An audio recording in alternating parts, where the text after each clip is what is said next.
When there's no more hope is left in me, I can see what comes my way.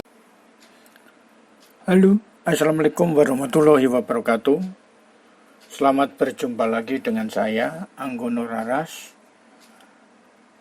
Pada diskusi ini atau pertemuan ini adalah merupakan jawaban dari tugas mahasiswa pada pertemuan pertama tentang manajemen risiko.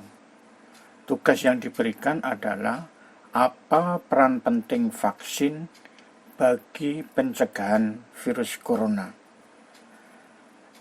Kegiatan ini merupakan analisis atau identifikasi daripada penyebab-penyebab yang memungkinkan munculnya pengadaan vaksin tersebut. Selamat menyaksikan. Assalamualaikum warahmatullahi wabarakatuh. Perkenalkan, nama saya Aurora Dewangga. Di sini saya akan menjelaskan tentang metode machine atau bisa disebut juga dengan fasilitas. Dalam kasus ini, fasilitas yang mendukung itu seperti puskesmas dan rumah sakit. Adapun pula alat yang bisa mendukung lainnya itu seperti obat-obatan, vaksin, dan masker. Assalamualaikum warahmatullahi wabarakatuh. Perkenalkan, nama saya Yohanes Chen. Di sini saya akan menjelaskan mengenai materi method. Method di sini adalah yang berarti metode. Metode yang digunakan adalah yang pertama harus jaga jarak, yang kedua menggunakan masker, ketiga cuci tangan, dan yang keempat adalah mengecek kesehatan kita. Assalamualaikum warahmatullahi wabarakatuh. Nama saya ACP Arifin akan membahas tentang bagian material atau sarana tentang peranan penting vaksin COVID-19, yaitu distribusi ke setiap daerah secara bertahap dan merata, kemudian sosialisasi kepada masyarakat akan pentingnya vaksin COVID-19 ini agar terbebas dari pandemi sekarang. Terima kasih. Assalamualaikum warahmatullahi wabarakatuh. Assalamualaikum warahmatullahi wabarakatuh. Nama saya Riri Trimonika. Di sini saya akan menjelaskan man of power atau siapa yang melakukan COVID-19. Menurut saya dan setelah saya selidiki dan baca-baca, yang melakukannya yaitu elit global. Saya baca dari jurnal The Rockefeller Foundation. Jadi di situ terdapat skenario sudah dibuat 10 tahun yang lalu. Dokumennya resmi ada di Universitas PBB. Skenario itu adalah wabah dan lockdown yang sedang sekarang terjadi. Alibinya adalah kajian akademis. Setelah saya baca-baca, ada bukti dokumen Rockefeller tindakan merancang skenario wabah dan lockdown. Ada beberapa poin, diantaranya poin pertama ada wabah flu berat yang sangat mematikan, yang bisa kita tahu yang dinamakan sekarang COVID-19, wabah flu yang mematikan karena banyak korban yang meninggal atas adanya COVID-19. Poin kedua, ekonomi lumpuh, industri mati, dan perusahaan suplai hancur. Itu sudah terbukti dari awalnya ada COVID-19.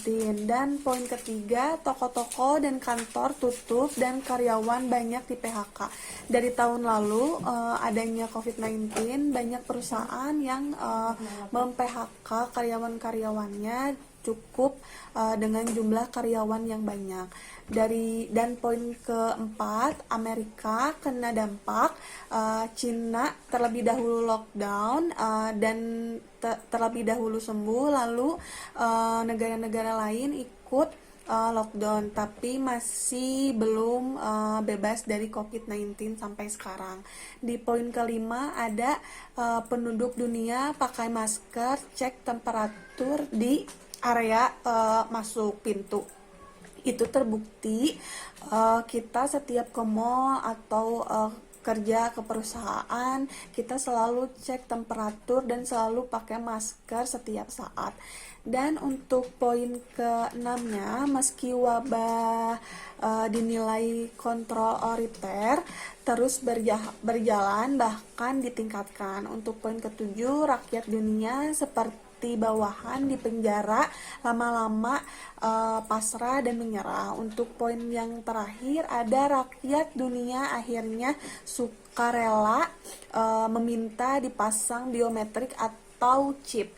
Tetapi di 3 poin itu, di 3 poin 6, 7 dan 8 belum terbukti atau kemungkinan saja akan terbukti ke depannya.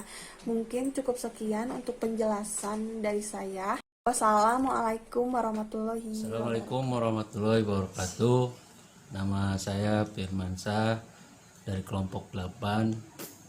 Saya coba mempresentasikan akibat dari COVID-19 ini. Untuk update Senin tanggal 12 April 2021, kasus baru COVID-19 di Indonesia masih bertambah di sekitar 4.800 kasus. Penambahan tersebut mencapai 1.500.000 orang terhitung sejak 2 Maret 2020. Dengan data yang sama, ada penambahan sekitar 5.200 pasien COVID-19 yang sembuh dan dianggap tidak lagi terinfeksi virus corona. Jadi total pasien sembuh sekitar 1.400.000 orang. Pemerintah Indonesia telah melakukan gerakan vaksinasi. Untuk total sasaran vaksinasi di Indonesia sebanyak 181 juta orang.